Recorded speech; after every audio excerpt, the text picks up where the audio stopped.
And we're back, and we're being joined by world champion Magnus Carlsen. Yesterday was a close shave, but today looked like a crushing victory. We'll get to that in a second. First of all, let me ask you, when you saw the pairings last night, Ganguly, I believe, was the player you beat to get your GM title. Did that bring back pleasant memories? Well, actually, I needed to draw another game after I beat him, but yeah, for sure, I thought since I beat him 15 years ago, I should beat him today as well. And you did. We'll have a look at that. You're also, of course, continuing your unbeaten streak. Is that something you care about? You're inching in on Dingley Ren's 100. You're now at 95, but there is still Tiviakov ahead of that.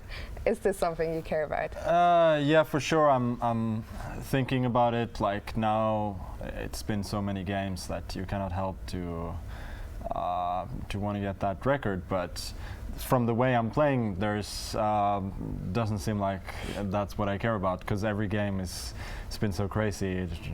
I mean, I mean, it was so easy to see yesterday that I was lost, and even today it was a very, very tricky position. Actually, yesterday, like, how do you do it? You've been in danger a few times. Probably yesterday was the time you're closest to losing.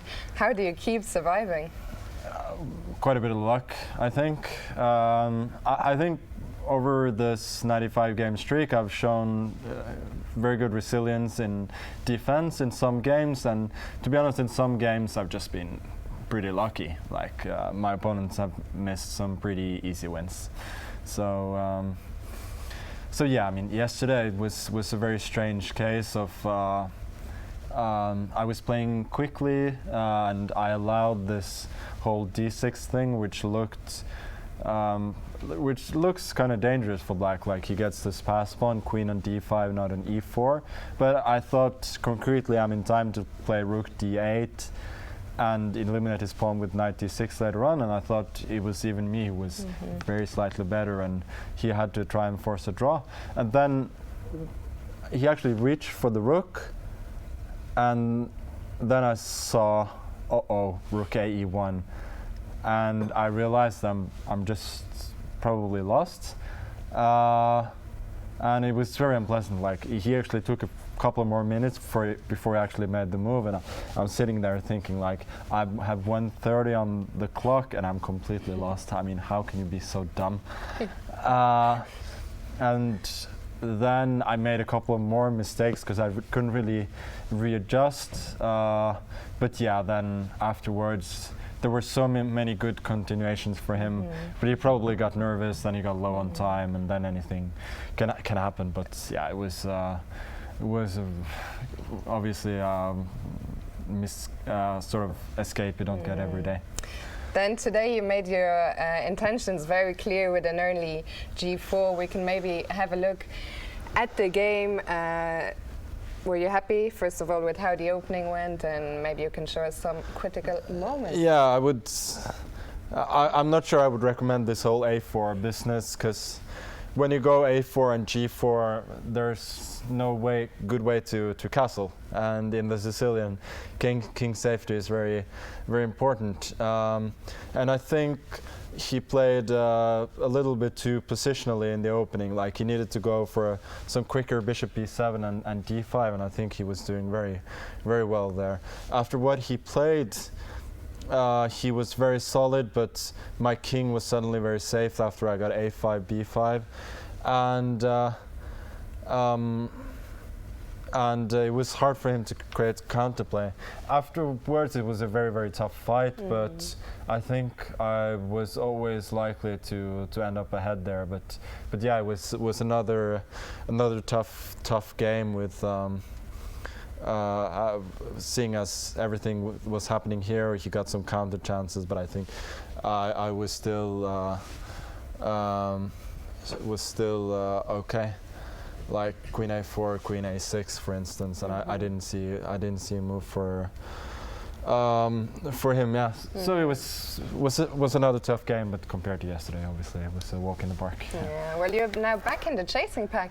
Let me ask your opinion. Apart from FIDE, the top four, the other three leaders are maybe not players we would expect to see up there. Also, I saw you checking out the game. So, what are your thoughts on people like Luke, like Max Lou, and also thoughts on the positions today, if you had a look? I thought FIDE was doing well early. Maybe it got a bit out of hand later. I was not so sure. Then Max Lou was better. I mean, for me, I cannot care too much about it. I know even with kind of a weak start, tournament is so long that it's never too late to catch fire. So actually, my mindset before yesterday was that I wanted to win, but draw was still not a disaster. As long as I don't lose, then I'm always going to be in the hunt. It's actually happened a few times that you had a rather slow start, and then, as you say, you catch fire more towards the end, especially here with such a long tournament. Why do you think it is that you sometimes struggle with starts of tournament? I don't know. I don't know. It's. I don't want it to be that way. I want to be on top of my game from the start, but somehow it almost always seems to take a bit of time. So hopefully today was a start on the right path. I don't think it was perfect by any means, but for me, getting the win is obviously huge. And I have one final question for you. It is our daily question here. The question was, what is your favorite format, round robin, Swiss or knockout? So can I ask you, what's your favorite format as a player and as a chess fan to follow? I would say as a fan, I love to watch the knockout, like the World Cup.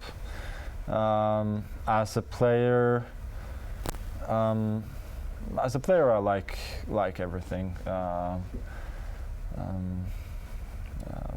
I think maybe knockout is the best, most fair system in a way, but to play it is very tough.